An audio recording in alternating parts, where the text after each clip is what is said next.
All right. Well, thank you everybody for joining us for this first plenary session for the APAN Forum. And today we're going to be discussing the very simple topic of exploring the complex interconnectedness of resilience dimensions.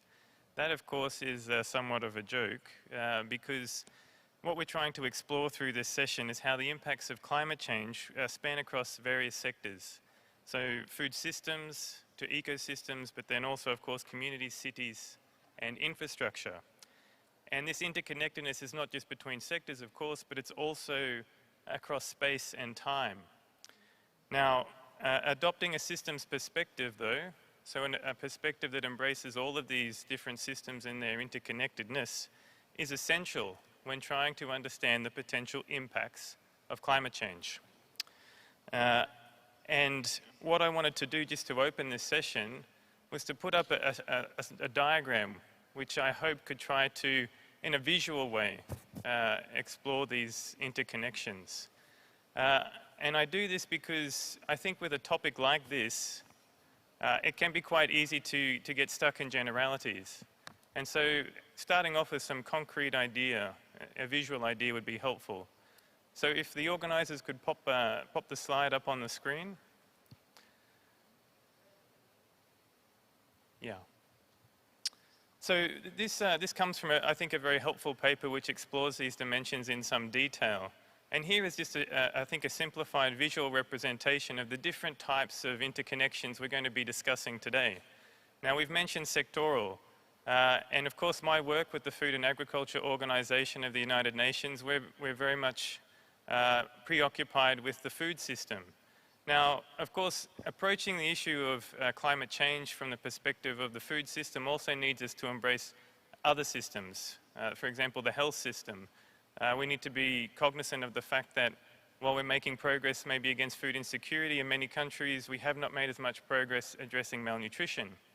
We also have to be cognizant of the energy usage of the food sector and also the water sector. Production of agriculture and food is a significant user of water resources, and this has implications for other sectors and adaptation. And we could also think of temporal interconnectedness, the way that different actions and sectors are connected over time. So decisions that we make today about the use of fuels to power our economy, the different sectors of our systems, have longer-term implications for other sectors and for society. We could also think of that temporal interconnectedness in terms of what we might do to adapt to climate change and whether there's any lock-in effects associated with different adaptation strategies that are difficult to reverse in the future. Of course, there's also spatial connectedness. The example up on the screen here connects our food system, the major cropping regions of the world and the commodities that are produced in those regions. But of course, it's not just limited to a global example. We can think of this at the local scale, the way that government interacts with local communities, or we could think about region-specific interactions. For example, this year there is quite a bit of nervousness about a number of climate anomalies that we're seeing at the global level, and what that might mean for food productivity in the coming years. And that's being reflected in changes in the prices of food commodities. Indeed, the FAO Food Price Index is at its highest level in 10 years. And that's now leading to reactions from country governments trying to anticipate and address these potential risks, which have flow-on effects for other countries and also for other sectors. Now, how we respond to these interconnections is also an important consideration, because the impacts don't normally concentrate in one area. There's not only one effect, there can be multiple effects. And the example here is of the adoption of air conditioning and urban greening policies to address issues related with increased number and intensity of heat waves. Now, these strategies, of course, can lead to a reduction in heat wave-related deaths. But one option, increasing air conditioning usage, has other implications in terms of energy consumption and potentially future climate change.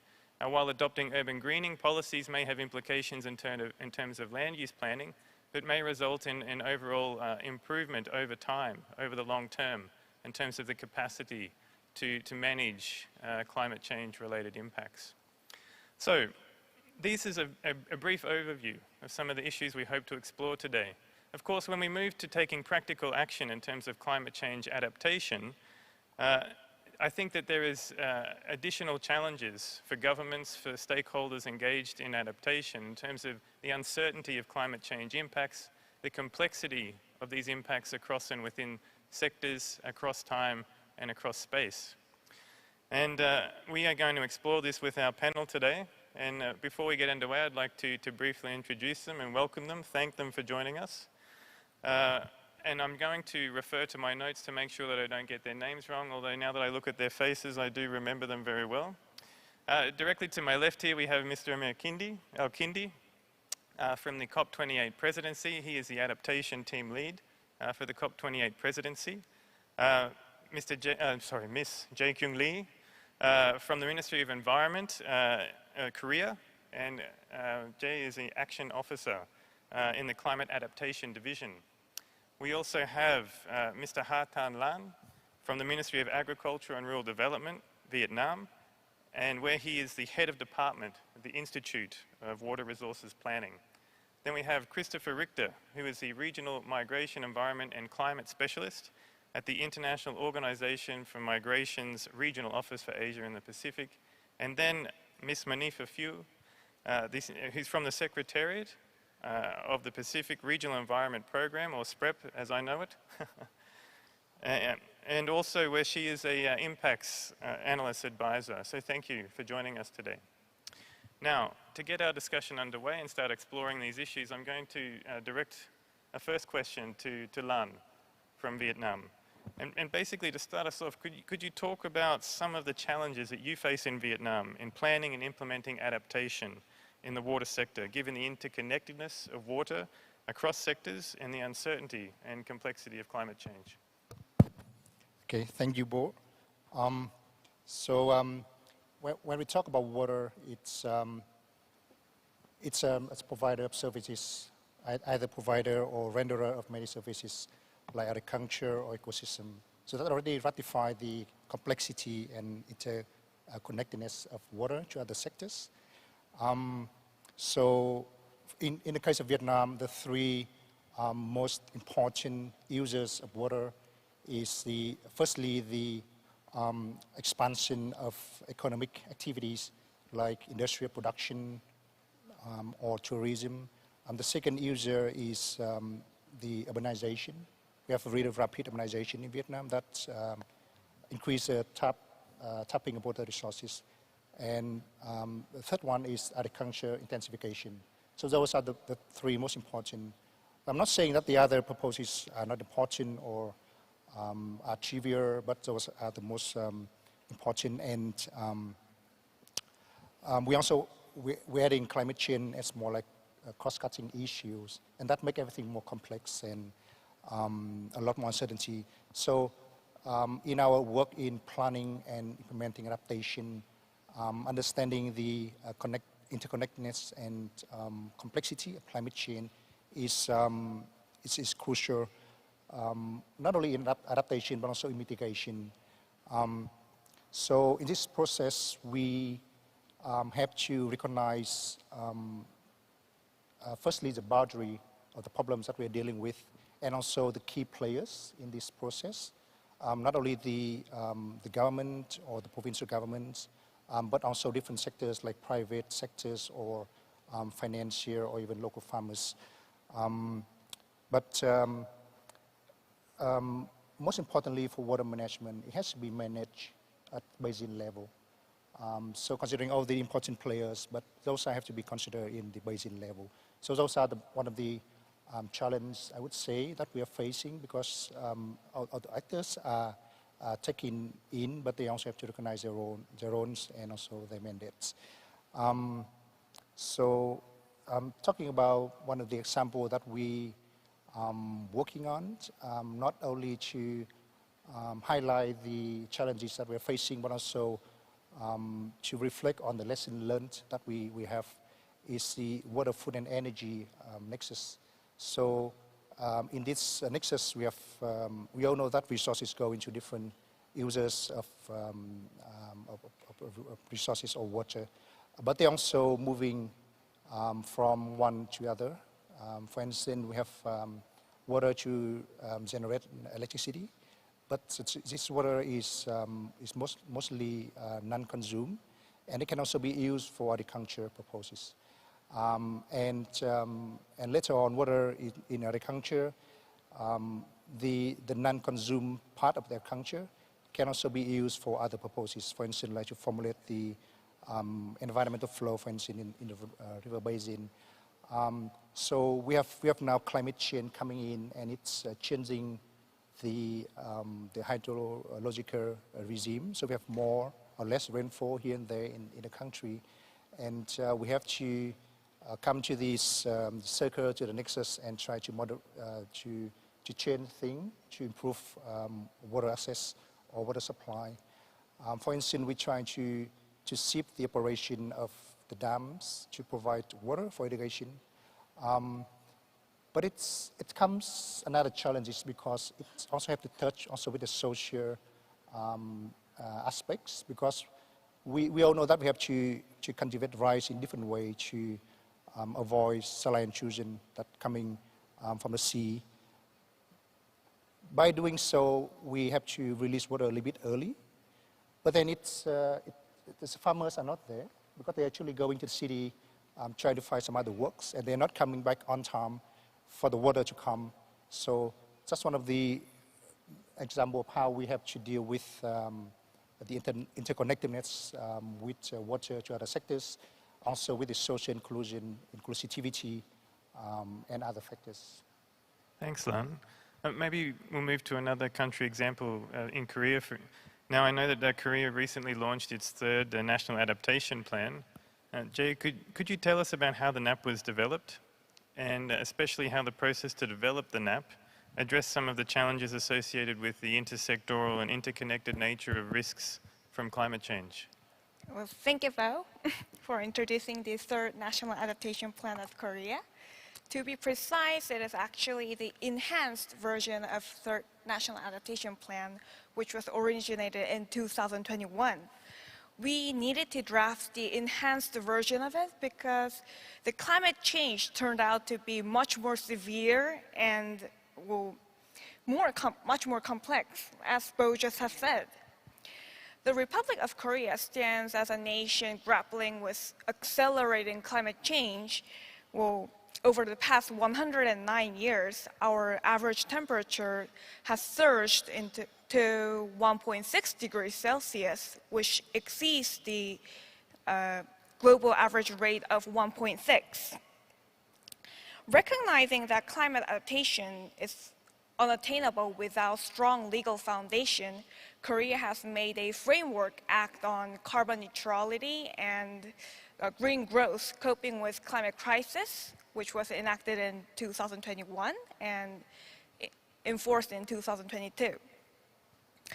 That marked the Republic of Korea the 14th country to legislate carbon neutrality. Thank you. Ministry of Environment collaborates with various ministries and stakeholders under this law because the law actually mandates us to strengthen the collaboration.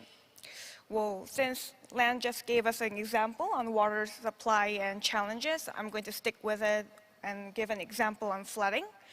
Ministry of Environment will, according to the National Adaptation Plan, will elevate the accuracy and rapidness of flood monitoring and warning systems, while Ministry of Land and Infrastructure, Ministry of Safety will gather those data that we give to strengthen the social infrastructure such as road, railways, housings, as you may see in the movie Parasite, the semi-basement housings. And Ministry of Agriculture will develop new technologies for more climate adaptive cultivations and agricultures. And we collaborate with even different stakeholders like local governments, public institutions, and I'm going to know some industries and citizens we collaborate with. while formulating this third enhanced national adaptation plan, we held multiple times of meetings and sessions with these stakeholders because we wanted the plan to be transformed into action with applicability. We didn't want this plan to remain as plan itself. So we really asked the citizens a lot, and not only with formulating the plan, we asked the citizens to monitor our implementation of the plan. We recruited 100 of the citizens to work with us, and we offered them a year-long education on climate change and adaptation, and we will ultimately select 50 of them who showed great passion and performance while getting the education, and they will evaluate us while implementing and doing the plan. So that's how we try to collaborate with all those stakeholders. And still, we face a lot of challenges with sectorally, the bureaucracy stuff. But I hope this discussion leads to further insights on solving our challenges. Thank you. And thanks, Jay, also for raising that connectedness of your work to communities. And I want to come back to that theme in a minute. But maybe first, just to hear from a regional perspective, perhaps, from Manifa. Now, your work on adaptation has looked at the regional dimensions of climate change in the Pacific. Now, could you tell us about some of the important lessons coming out of your work for enhancing adaptation across sectors? And particularly approaches that could be using nature as a pillar of development, such as nature-based solutions or ecosystem-based adaptation.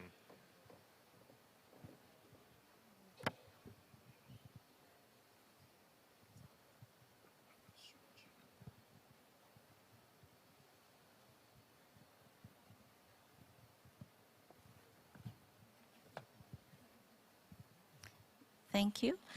I acknowledge my Pacific practitioners in the House, for which we serve 21 member countries in the Pacific. With the work that the Region Secretariat of the Environment Program based in Apia is involved with in this space, is that we are charged with protecting and managing the environment with this vision that we as a people live in harmony with nature. So the perspective on nature-based solution is something that is not foreign. However, messaging could be improved, particularly in the bigger space where much of the agency stakeholders are involved.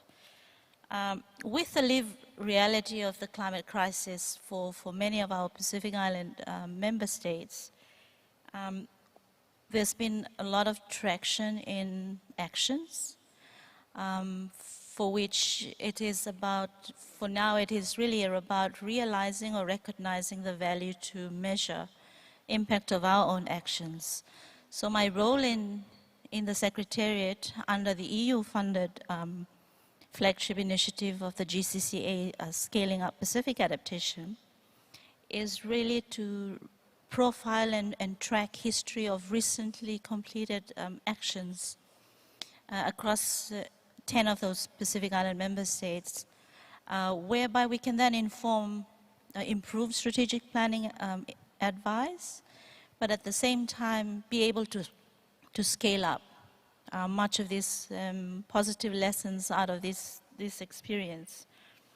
In the Pacific, community resilience is grounded on faith and wisdom. And so people are at the heart of much of our efforts. We as children of the Pacific, and that Pacific knowledge grounds us. So when whichever level of attention or focus to discuss pressing agenda items, we always must remember the diverse culture of a large Pacific oceanscape that we govern. And so with that indigenous wisdom, it allows us to then reflect particularly on this space on nature-based solutions.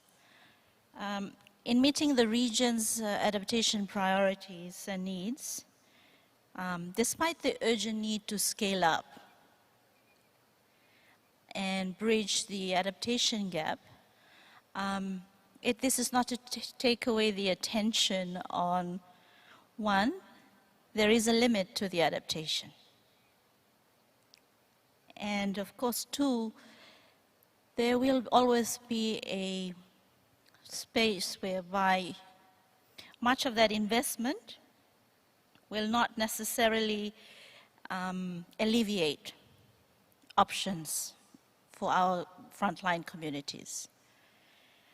For the Secretariat, for instance, our response, our Small Island Development State response, is having these frameworks or approaches to institutionalize the commitment of our own Pacific leaders, but also to enable that it's translated down to communities, actors within the NGO space, and of course at a regional and sub-regional level.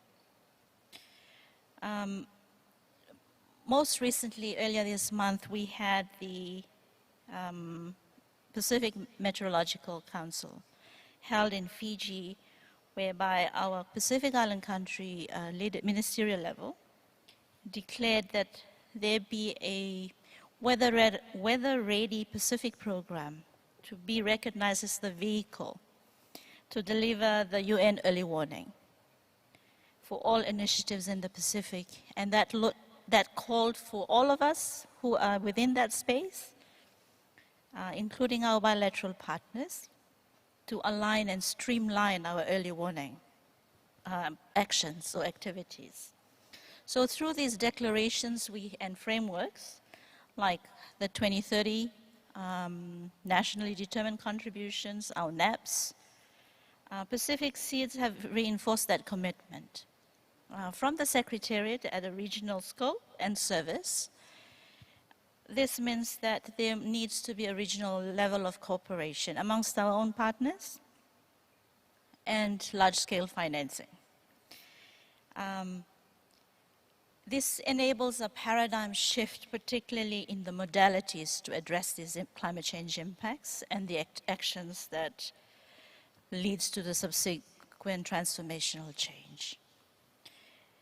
We have progressed much on adaptation, but at the same time, keeping in mind that this is not taking away the argument about there is a limit to the adaptation, and much of these frontline communities echoing that concern.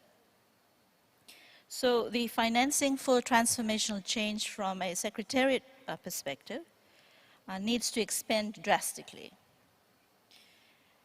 We approach to close the adaptation gap, being mindful of our regional architecture that I've mentioned a few of them, country priorities, and regional priorities, particularly under the framework for the resilient development in the Pacific. These principles provide us some standard, whereby when we build community resilience, it is about our people, our heritage, and striking that balance for livelihood options.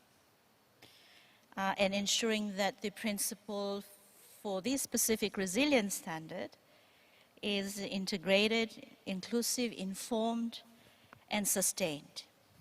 I'll give a clear example as a means of this discussion. In the Secretariat, we have the Pacific Climate Change Center, whereby with project activities and their outcomes in delivering post-project cycle is ensured or sustained for servicing our member countries through the Pacific Climate Change Center.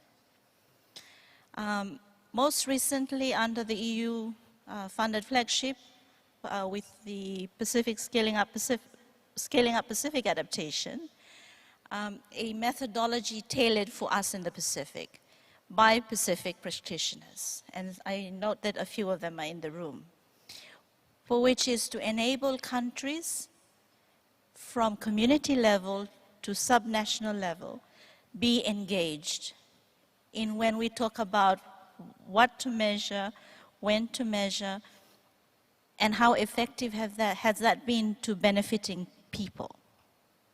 So that is an attempt in a regional scope whereby we seek to scale up adaptation, planning, and practice by reflecting on those lessons from the past.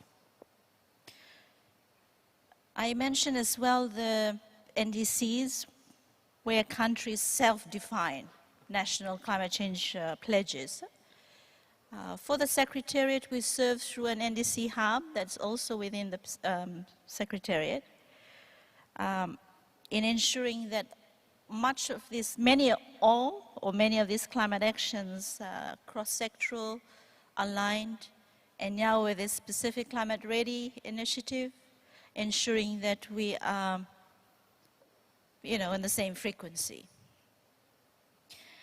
As I mentioned, with the cost of adaptation, a low emission scenario is at its best. However, we strive through this network of adaptation practitioners to ensure that whilst we progress, we ensure that it is most effective. I also mentioned as well with the Pacific Climate Change Center, there will be sessions later on Friday whereby we will break down into the detail of some of this innovation through community-led practice that they've had to deal with all on their own. And with some enabling support, it's enabled us for them to share with other similar type environments. For a region where our states are the ocean, there is much resolve to ensure that we are cooperating as a region, but collaborating as a secretariat with our other partners. So thank you. Thanks, Manifa, and for highlighting, I think, a number of, actually a wide range of initiatives that bring together the different enablers we want to talk about at the APAN Forum, but also the importance of partnership across multiple levels in terms of planning, but also implementing adaptation. And the points you've raised on local action, I also want to come back to, because I think that's an important way to think about action when we're talking about complexities of interconnectedness. Because at the local level, sometimes that complexity maybe disappears, or at least is put aside when we need to take action. Now, Chris, migration resulting from climate change is a clear example of how communities can be forced to adapt to unforeseen circumstances that can result in broader development impacts within and across borders. And I was hoping you could enlighten us on what countries could be doing to better manage this challenge. Yeah, well, first of all, good afternoon, everyone, and thanks very much for the question, Bo. Look, I mean, I think human mobility is really one of those classic examples of an issue that requires us to have those sorts of whole of government, whole of society, systems thinking type approaches, because it is an incredibly complex issue, and it interacts with climate and environmental factors, and indeed other socioeconomic factors in many different ways. So, for example, the mobility outcomes that we might expect or might experience in different contexts can hinge upon a range of factors relating to individual community attributes and preferences, the policy and legal frameworks that are in place in particular places, the political situation, and even the types of hazards that are more prevalent in some places compared to others. So if we're talking about sudden onset disasters like storms or floods, for example, we might expect there to be more instances of displacement in those cases. If we're talking about slow onset processes like sea level rise or desertification and so on, then that might open us up more to other forms of mobility like labour migration or planned relocation and so on. But even that is a little bit of a generalization in some respects, because there are probably going to be instances as well where we see many of these different forms of mobility taking place in the context of the same hazard. And of course that presents a lot of challenges for governments who have to deal, governments and other stakeholders who have to deal with these sorts of complexities. We're dealing with diverse groups of people who move for diverse reasons and with diverse levels of capacity and resources and all of that sort of thing. And so this is really where it's important to have a comprehensive approach to the issue. And for IOM, we sort of highlight approaches that focus on sort of three broad areas of intervention. One is to look at solutions for people to stay where they are, and this is where climate change adaptation and disaster risk reduction sort of initiatives are really critical to build resilience and help people to stay in their homes for as long as possible if that's something that they want to do. The second element is to look at solutions for people already on the move, and this is where providing humanitarian support for displaced populations is critically important. But this could also include or encompass initiatives that provide support to migrants who may have left their homes voluntarily but who experience new hazards in their place of destination, which results in additional levels of vulnerability and so on. And the third element is looking at solutions for people to move, if that is something that they indeed want to do. And this is where the idea of migration as adaptation really comes into the equation. And it's looking at how we can leverage or mobilize migration policies and programs essentially to help take people out of harm's way before the situation becomes untenable. And all of these different sort of pillars involve different types of activities that will necessitate engaging with a variety of different stakeholders. But at least, from our point of view, we hope that it sort of can help to provide some structure and context around what is an incredibly challenging and difficult set of issues. But the overall goal or aim, I suppose, would be to try and increase the number of options that people have to decide whether to stay or go, or what that might look like for them personally. No, thanks, Chris, and also for raising, that temporal dimension of migration as well. The difference between fast onset events and rapid migration, as opposed to, say, a long onset event that may result in different types of migration, different types of staged migration as well, and requiring that comprehensive approach and some degree of foresight and forethought. Now, to come to you, Amir, from the perspective of the COP28 presidency, why is it important for us to move towards transformative adaptation that can address the types of interconnections, the complexities that we've heard from the panel right now? Good afternoon, everyone. First, I'd like to thank the government and the people of Korea and the city of Incheon for the warm welcome and hospitality, and for hosting the Korea Global Adaptation Week.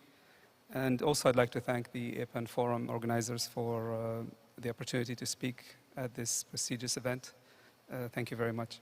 And the discussion so far has been really exciting and interesting, and there are a lot of linkages with what I'm going to say. But to start with, I'd like to emphasize the importance of adaptation and resilience as a key pillar for climate action. For too long, adaptation has not received enough attention or space or urgency in the global conversations on climate change and climate action. We currently live in a 1.1 degree world, and yet climate impacts and their negative effects on people, livelihoods, and ecosystems are more severe than previously expected, and they are everywhere on news headlines, and they are affecting all regions of the world. Whether these impacts are droughts, heat waves, wildfires, melting glaciers, floods, etc. These climate impacts and their negative effects will get worse with every fraction of degree of warming, as science says, and also will get more complex and more complex, more unpredictable, and more frequent and severe. So the IPCC report, as we all know, says that even if we succeed in stopping climate change at 1.5 degrees or 2 degrees, there will still be major climate impacts that will cause a significant decline in several ecosystems and to livelihoods and communities in different regions of the world. For these reasons, the COP28 presidency believes that there is an urgent need to place people, livelihoods, and ecosystems at the heart of the COP, and also to deliver this as one of the key pathways for the world to get back on track on achieving the goals of Paris Agreement. To make that happen, we believe that first, there is a need to adopt a robust and comprehensive framework for the global goal adaptation with ambitious targets at COP28. This is crucial to realize greater adaptation ambition globally. We call the world to work constructively and in a spirit of international cooperation to support this endeavor throughout negotiations all the way to COP28. We believe that the framework for the global goal adaptation is important because it will drive deeper adaptation action globally. It will inspire higher levels of adaptation finance, and hopefully it will put the world back on a pathway of resilience. This will help achieve the Paris goal, the Paris Agreement objectives of reducing vulnerability, building adaptive capacity, and strengthening resilience for the most vulnerable people, livelihoods, and ecosystems. And beyond negotiations, we have a COP28 presidency action agenda, which includes a range of ambitious initiatives that cover different sectors, areas, and themes, such as nature, health, food and agriculture, water, and other thematic areas that are really crucial for our survival as humans. And some of these were already discussed in the plenary so far. I'll just go through some of them quickly. So on nature, we would like to mobilize innovative financing for nature by protecting and restoring 3 major biodiversity areas in the world. On food resilience, we'd like to deliver a high-level declaration by more than 100 countries to commit to place food system plans in their NDCs or NAPs. We would like to see health elevated as a political priority in the climate agenda and get commitment from different countries to do that. We'd like to build more ambition on making progress in the water sector. And also we want to secure commitments toward greater subnational engagement in adaptation and highlighting the importance of locally led adaptation in NDCs and NAPs.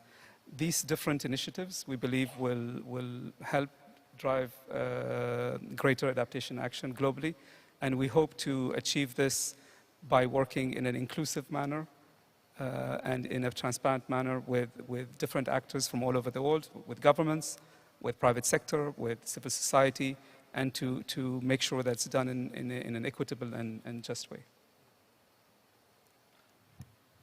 Thanks, Amir. And also, well, just to highlight that so far the panel has really highlighted, I think, a range of challenges, but also potential approaches that cover, action at national, regional, global, and also we've touched a little bit upon action at the local level. Now, Manifa, I mentioned earlier that I wanted to come back to that topic because, at least in the experience of FAO, our work in the region, what we do find is that taking action to adapt at the national level, for example, can be quite challenging because of uncertainty, but also the way that institutions tend to interact at that level.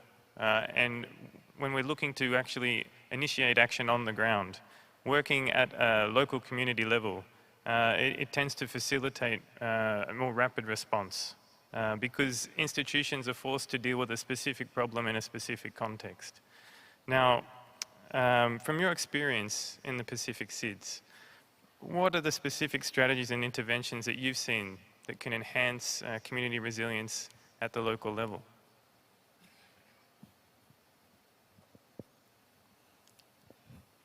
That's a loaded question. However, through the Secretariat, the work we do, the Pacific is all about relations. Interconnectedness we talk about here is beyond that of environmental, social idea about interconnectedness. For the Pacific and the Secretariat itself, although we may liaise through our national focal points, which are the government contact ministry or agencies, it's always works better if we connect to people we knew, if positions have been filled by someone new, or the political champions have moved on. Huh? And so with those forged relations, that's where the conversation begins. We have a principle or an idea or a custom in the Pacific that's called the Talanoa. It's taken to COP corridors. It's taken a whole new level of definition.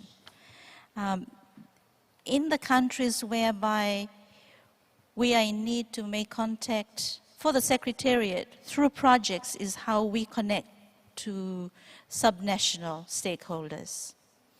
And we find that through our projects, support and technical collaboration with our other agencies within the crop, as well as within the country at which we work in, these projects seems to be the best instrument to connect directly to subnational. We also have the NGOs, our civil society partners. For the Secretariat provides a lot of clout, if I may say. For instance, in Micronesia, the Secretariat has an standing agreement with the Micronesia Conservation Trust. And within that region of Micronesia, you have civil societies within the countries. For instance, in the Federated States of Micronesia, within those 4 states, they have their own conservation societies. In Palau, we work very well with the Palau Conservation Society. So innovation in this sense is about forging these relations that already exist before we came to the Secretariat. And keeping those relations for the purpose of ensuring that when country or direct requests come, as a Secretariat we serve the Pacific. Next week we will be hosting our executive board meeting, and all our government ministers will be there to meet about the deliverables and the progress and achievements of the Secretariat. We pride ourselves in ensuring that as Pacific nationals working within the region and serving within the Secretariat of the Pacific Environment Program, that is the point of where we get to answer for our own actions, answer for the initiatives, the results that come out of these initiatives.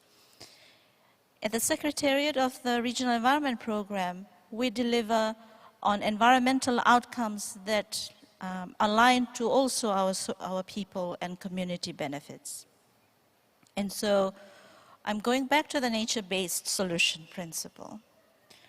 In communicating this through large initiatives within the region, the oceanscape for the Pacific, it seems that much of the conversation is happening at a more regional level.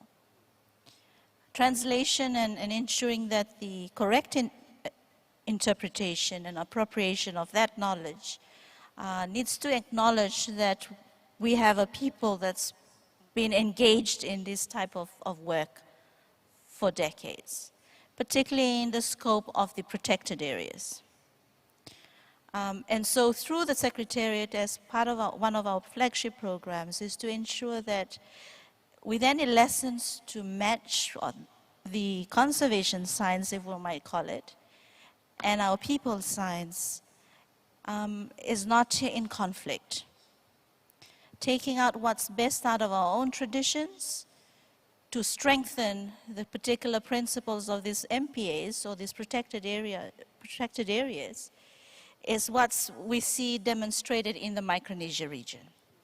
And so as a secretariat, we learn from our country and our sub-regional initiatives that are presenting some really positive lessons for us as a region to learn from. Thank you, and apologies for maybe throwing you a difficult question. I know SPREP, like FAO, is a member-based organisation. Our members are our country governments. And perhaps what I was driving at was that I think in terms of planning, identifying national priorities and institutional arrangements to take action, a lot of progress has been made. The work that we do, for example, in the agri-food system, there are very solid plans in countries across the region to really move from understanding the risks from climate change across multiple sectors to taking action. But taking that step can be challenging, and sometimes it's really at that level, as you've described, working with communities, understanding those relationships and systems that can enable things to happen on the ground, where the activity really happens. Now, continuing on this theme, Chris, could you tell us maybe a little bit about the work that IOM is doing with local communities to address some of these complex interactions related to climate and migration? Yeah, absolutely. Thank you very much. Look, I mean, engaging with communities at the local level is clearly absolutely critical in the context of addressing climate mobility. And it's often one of the first things we try and do when we're designing and implementing adaptation and other sorts of initiatives. Now, I mentioned in my first comment about the complex interactions between climate change and human mobility and all of that sort of thing. And it's also very much context specific, as I mentioned, being driven and impacted by a range of different socioeconomic, cultural, political factors that affect individuals and communities in particular places. And so it follows from that if you want to truly understand the issues and concerns that are being felt at the local level, that you have to engage more closely with the people who are the most affected. But this can also mean that you can identify and take forward and create more effective solutions actually by drawing on local knowledge and experience. And this is something that really came through in some work that we've been doing in the Philippines, for example, where we're working, and I mentioned this in the session just before the lunch break as well, where we're working with 8 different localities across the country to try and identify the particular climate hazards felt by communities, to identify the different mobility patterns that are taking place, and also the different types of adaptation strategies that communities are implementing and employing themselves. And the outcomes of that project have really shown and reiterated and emphasized that point that adaptation measures are very much context specific, and especially at that grassroots level they can be informed by gendered issues, by sort of indigenous and cultural ways, and also limited by the availability of resources and capacities in localities, which I think really which can be different even within one area of a country and within a broader country as well. And I think that really reinforces the need for sort of more area-based solutions to looking at adaptation needs and so on as sort of a broad takeaway. Now, another reason to work more closely with communities is to increase the likelihood that specific interventions will actually be accepted by communities and owned by them as well.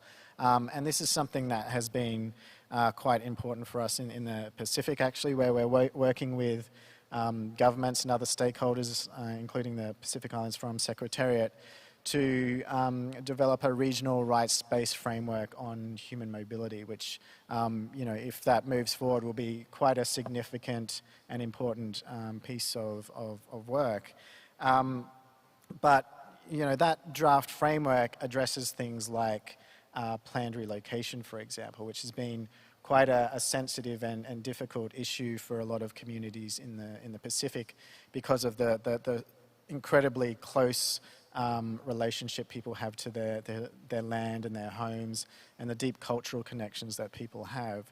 And so in the past there's been somewhat of a reluctance to even sort of discuss the notion that people might have to move away from their homes.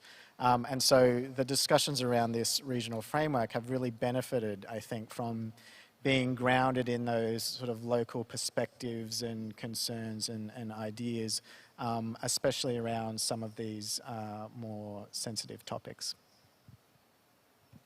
And thanks, Chris, for highlighting these issues and the fact that that action is needed, but we need to reflect the concerns, interests, and also deep cultural connections between communities when thinking about adaptation, and particularly something as drastic as migration.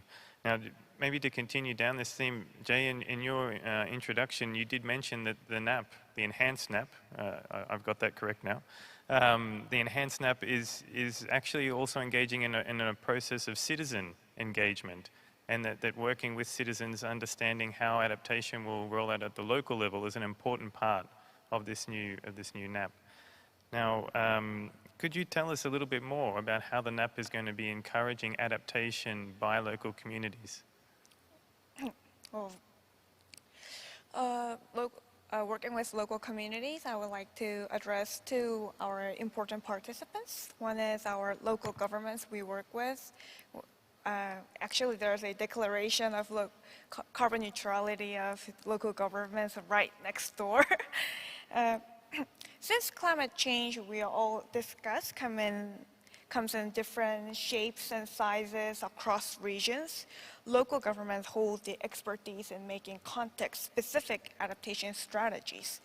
Of course, we focus on forging relations, like Monica just told us, with the local governments, but there's always financial problems. So we will reinforce their actions with central government subsidies and grants as much as we can.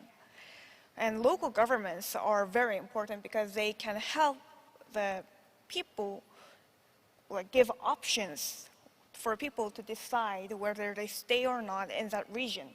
Well, for example, pollock is a very important fish in Korean cuisine. We eat them baked, dried, frozen and then dried in various ways.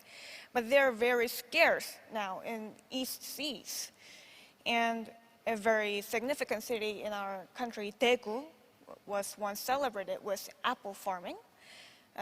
Because of the heat waves that strike them every year, they find difficulties cultivating apples every year. These transformations bring financial losses and challenges to every citizen in the area, asking them to migrate or not. But however, our local governments perceive us that with right preparedness, these climate adaptation can give us new opportunity to the citizens and the local communities, the farmers, the fishermen, and they could give them new lives. Regions near East Seas are now shifting to fishing squids instead of pollocks, because squids has came up to the East Sea, migrated into East Sea after climate change. And we are developing new kinds of apples that are more climate adaptive. And tropical fruits are one of our new products that can be cultivated in Daegu. And also, I would like to note the significance of another participant, industries itself. A recent incident showed the significance. A typhoon caused a shutdown in one of our biggest steel mill in Korea, in Pohang.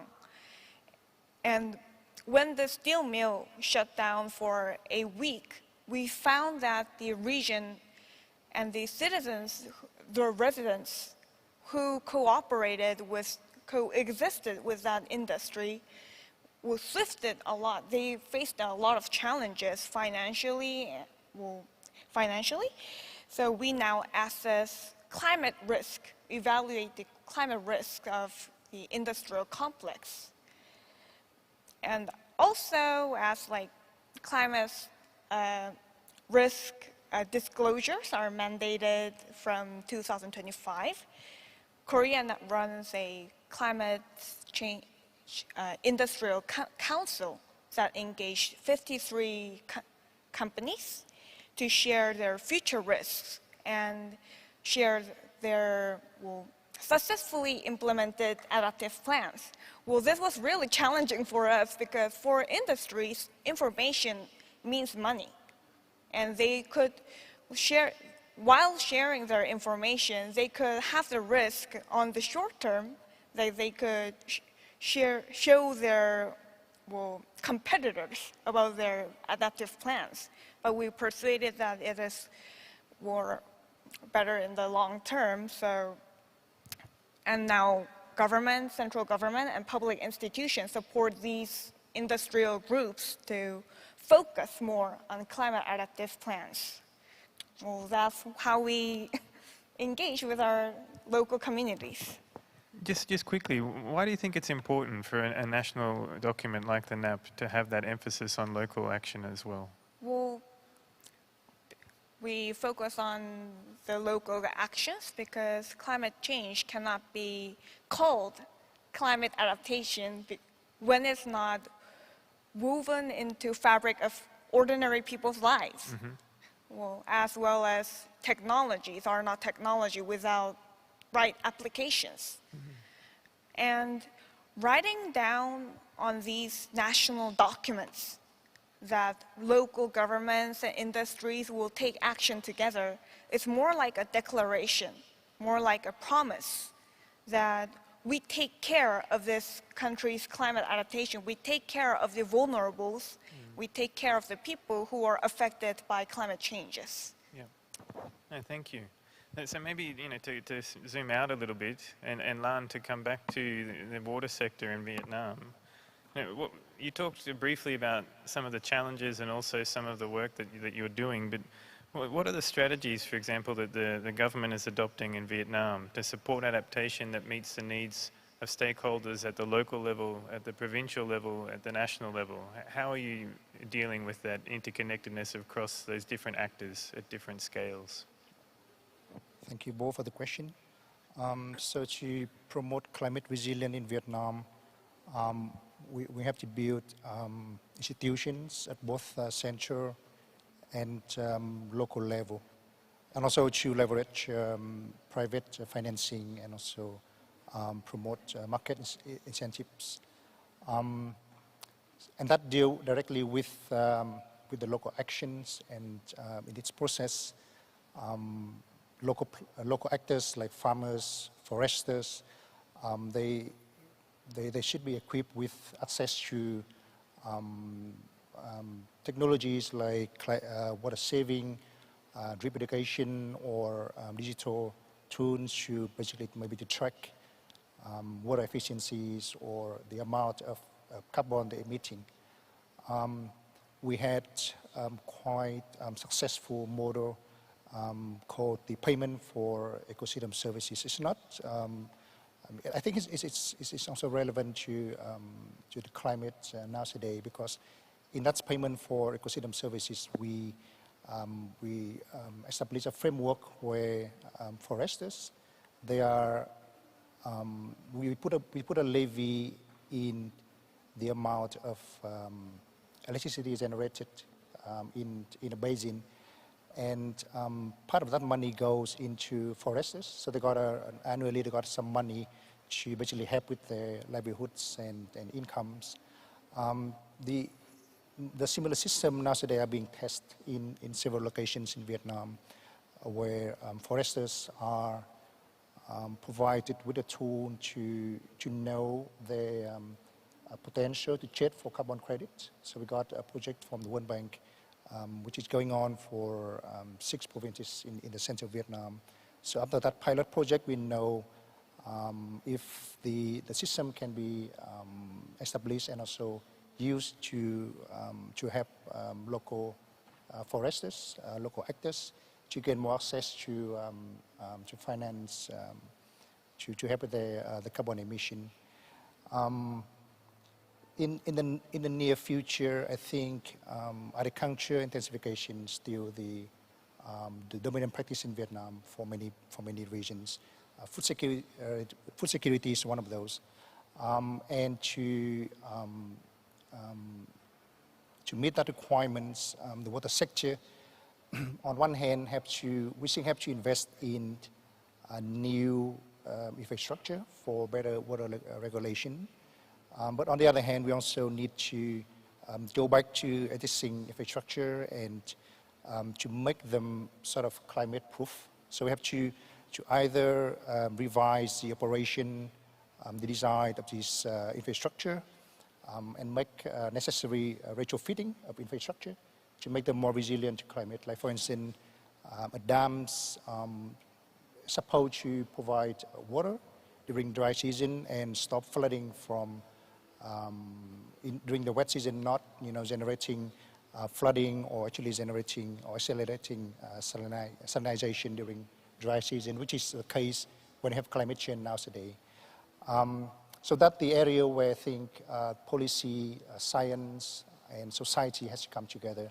And that's where we do really need local actions, local knowledge, because we don't want to do anything that is harmful for the natural resources for our delta ecosystems. Or I mentioned earlier, to generate adverse impacts from certain interventions. And we also introduce policies on producing more sustainable and I would say climate-friendly paddy rice. So we have a new strategy that would transform about 1 million hectares of paddy rice into so-called the sustainably cultivated and carbon-friendly paddy rice.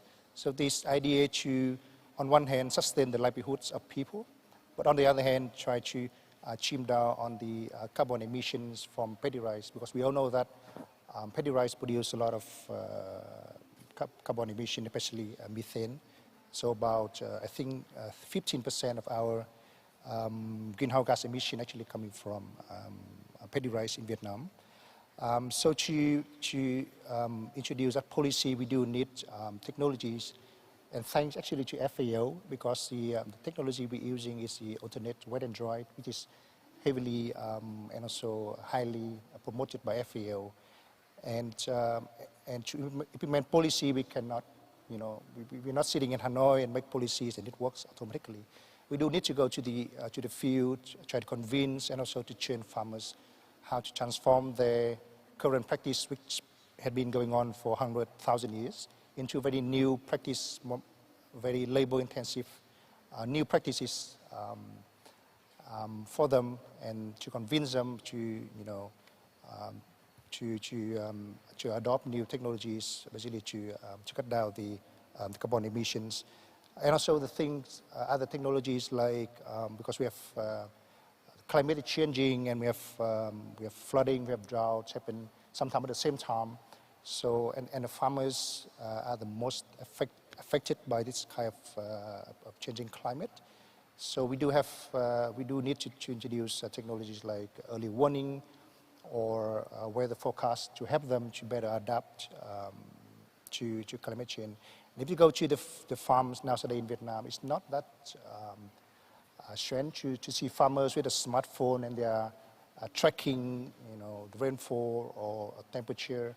And also, oftenly they do have like data and tools to know when and how to irrigate their farms. So that's kind of thing, that's kind of technologies, kind of policies that we are adopting and really targeting the local people and local communities. Thanks, Lan, and thanks also for highlighting that interconnection between adaptation and mitigation, particularly in agriculture, which is a unique feature often of agri-food systems and adaptation on the ground. Now, everybody in the panel so far has highlighted a number of specific strategies, but also in many cases, activities or investments that are being identified by government, but also communities as measures that are needed to address climate change risks. And that maybe brings us to one of the key enablers that we'll be talking about this week, which is finance. And I mean, for you, maybe just to highlight first that building resilience is a good investment, and that the COP28 presidency and COP28 itself will be serving as a platform to enhance and mobilize more diverse and accessible financing mechanisms for adaptation. So could you share with us your perspectives on where the major gaps and challenges are in terms of financing adaptation investments globally, and how they could be overcome, and also how the international community can strengthen financing for adaptation and resilience? Well, building resilience is indeed a great investment. However, I'd like to ask the question of what do we mean by the word investment here? Because I believe that we need to be very careful not to focus too much on short-term or mid-term profits. As we all know in this room, many adaptation projects are not profitable, especially in the short term or mid-term. Instead, what we need to do is to take a long-term view of the benefits of protecting people, livelihoods, and ecosystems, not just for those who are affected by these projects or who benefit from these projects, but also for the whole world. And we need to see how these investments also contribute to sustainable development. For example, we need to appreciate how building resilience in the agricultural sector, let's say in one country, positively impacts food security elsewhere in the world. And think of, on the other side, of situation, let's say, of water insecurity or food insecurity somewhere in one region or one country of the world, and how it could, for example, lead to conflict, or lead to large-scale displacement or migration to other regions or countries. And I think Chris have talked about migration a bit. So we really believe that a more climate resilient world is a safer world and is a more livable world for everyone, not just for those who benefit from adaptation funding or from those investments. It's for the benefit of everyone. If I talk about the gaps and challenges in adaptation finance, then, well, there's a well-known gap in financing adaptation action globally. If you look at the adaptation gap report, for example, it estimates that adaptation costs range between $160 billion to $340 billion annually in developing countries. These figures are going to double by 2050. Of course, there are other estimates that look at adaptation costs to be around in the range of 1 trillion to 1.5 trillion. But if we look at the adaptation gap report figures, only 10% of these adaptation cost estimates are currently provided to developing countries. And even with this amount, we're talking around less than $20 billion annually. And even this figure, it doesn't, there's a lot of evidence that it doesn't target the most vulnerable, right? The most vulnerable people, communities, and economies. So, in addition to that, we observe that there is a very low grant-to-loan ratio in adaptation finance. And when developing countries receive loans, many of these loans have very high interest rates. And it takes also several years for these loans to be dispersed. Sometimes country priorities change over time. So the problem, if I'll summarize the problem with the adaptation finance, is the problem of scale, it's a problem of accessibility, and it's a problem of affordability. And if you ask me why does this adaptation gap exist, perhaps one of the reasons why this adaptation gap, financing adaptation gap exists is that there's an idea that adaptation is a local issue, while mitigation is a global issue, because you need to reduce emissions everywhere in the world to achieve the temperature goal, while adaptation benefits are local. And that's not true. And I'm glad that some of the speakers on this panel today talked about the linkages and interconnectedness and the complexity of adaptation action and the risks and benefits for other regions and other countries. The example of migration, for example, because of food insecurity. And there's also the example of conflict induced by water insecurity or food insecurity or even by other climate impacts that can lead to more scarcity in resources and more competition for these scarce resources. So also, a lot of adaptation finance is provided with high interest rate because countries that often need adaptation finance the most are also sometimes either politically unstable or have economies that are not doing great, and financial institutions find it more risky to provide loans to these countries, and that's the paradox, because those countries happen to be the most in need of adaptation finance. So how can we strengthen adaptation finance? So we strongly believe in the urgent need to scale up adaptation finance provision to developing countries, to make it more accessible and to make it more affordable. It's crucial that developed countries deliver on the doubling of adaptation finance commitment by 2025 to developing countries. This is crucial. And although this doubling of adaptation finance, delivering on doubling of adaptation finance, will not meet all adaptation finance needs of developing countries, it's still an important step to rebuild trust in the climate process. We also believe, and to also achieve some balance between mitigation and adaptation finance, which is also important. We also believe that there's a need for a more comprehensive approach in adaptation finance. So while public finance will still continue to be a main source for funding adaptation, it's important to look for finance from other sources in the global financing landscape, such as MDBs and IFIs and private sector. And to make progress in adaptation finance, I'd like to offer 3 actions that can help to make a difference.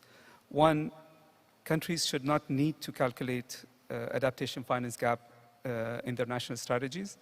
A lot of resources are spent on making cost analysis for adaptation needs, and often countries spend a lot of resources doing that. We believe that there's a need to redirect those resources to implementation of adaptation action. Also, finance strategies should place greater emphasis on the targeted use of public finance to enable more transformative change and to leverage additional investment, especially from private sector. So there is more likelihood that private funding will be made available if we use public finance to leverage that and to de-risk that. Also, a third action that I would recommend is the need for improved tracking of finance for adaptation by developing country governments. And that will be really important in understanding the needs, the gaps, and current action, and also future needs. So that's in a nutshell, but I think could be actions that the world needs to be taking. Yeah. Thank you, Amir. And thanks to the panel members for taking this initial exploration into this topic of interconnectedness. We are a little bit behind time. We did start late, but I'm also a terrible moderator. So this part of the session is to enable some reflections from the audience. And we have a limited time, but if there were 1 or 2 questions for our panel, as you've been listening to us, the exploration that we've been undertaking, is there anything that you would feel you want to bring to the attention of the panel to get some clarification on, or to explore with us? This is an opportunity. Yes. Actually, there is microphones some distance away from you, but if you're willing to hike, They're just at the back there. Yes, sorry, please. Hi. My name is Subel. I'm a journalist with Radio Free Asia.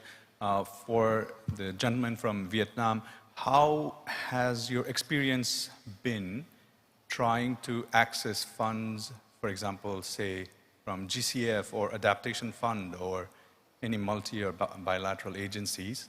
Yeah, thanks. Thank you. Actually, what we'll do is we'll take one more because I don't know if we're going to have much time for additional questions. And I must say this because the Global Adaptation Dialogue is upon us, and there's also a special announcement that will take up some of our time. So please. Thank you. Thanks everyone for a really informative session as well. My name's Carl Goodsell. I'm the CEO of an organisation called Positive Change for Marine Life. We work in the Asia Pacific region on a range of issues. But something for all of the panellists here, a question that's really open, is how do we ensure mechanisms from the top, and most of the funding comes from the top down, can really make its way to the communities that are at the forefront of biodiversity and biodiversity loss and climate change. Something that we see in our on-ground communities all around the world where we work is that these communities aren't represented. I was at COP recently, I was at Impact. There's so much talk about inclusion, diversity, Indigenous knowledge, but the systems that we're designing still don't allow for those communities to actually have an impact or the resources they need for real meaningful change. Thanks. Thank you. Well, maybe Lan, just to start with that opening question.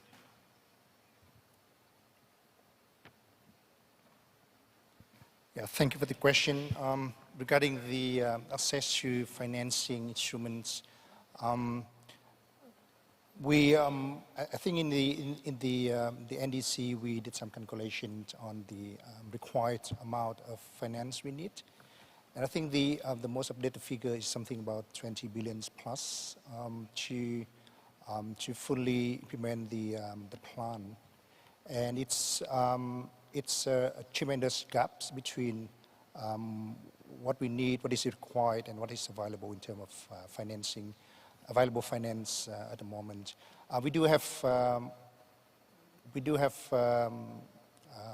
we do have access to financiers like GCF or GEF or other financier institutions like the World Bank or the ADB. The majority of this funding was into mitigation, so we did have quite a lot of projects that have emphasized on putting infrastructure that accelerate either water supply or climate resilience in agriculture, for instance. There's still like a very, I think still like a high demand in terms of adaptation.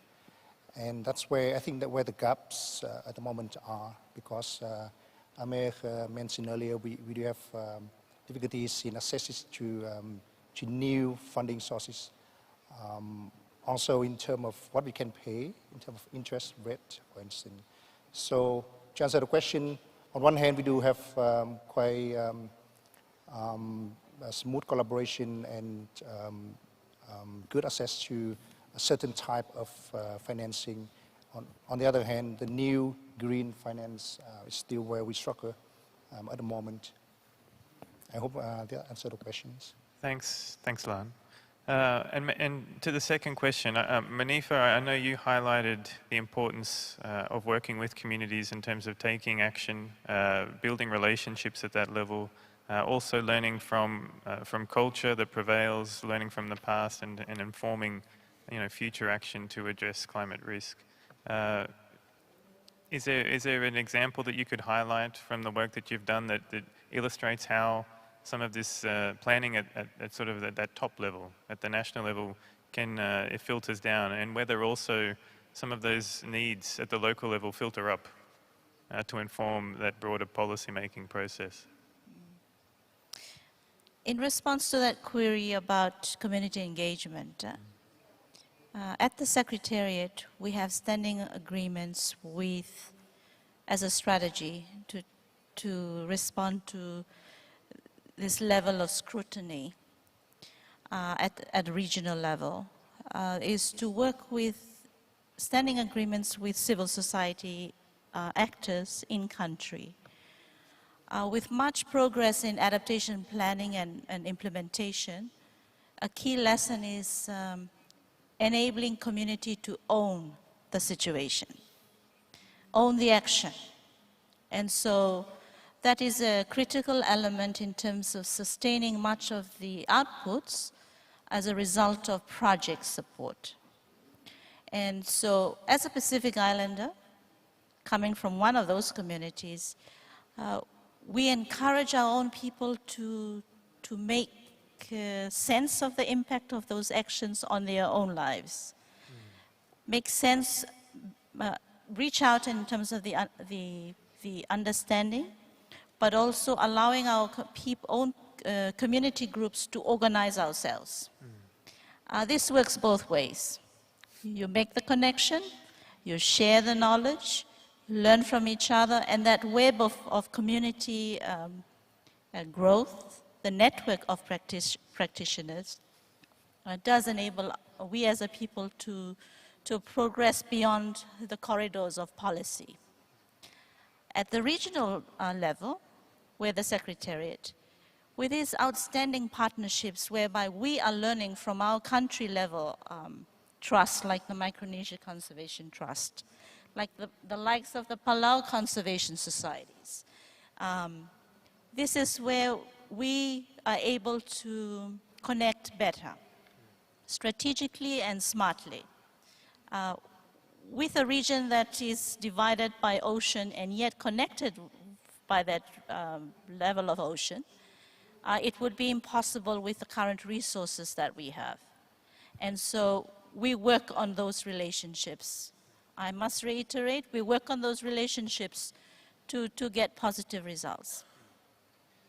Thank you, Manifa. And actually, I think we are out of time. I wanted to thank my panel members for taking this initial exploration into the issues of interconnectedness and resilience. And of course, we'll be diving into this further during the forum tomorrow. There'll be a follow-up session again to look into this in more detail. I'd like to thank the panel members, and maybe a short hand, and also for yourselves for engaging with us and listening. And I'm now going to hand over the microphone to Babu for a special announcement. For the special announcement, I will invite the Regional Deputy Director to come on the stage.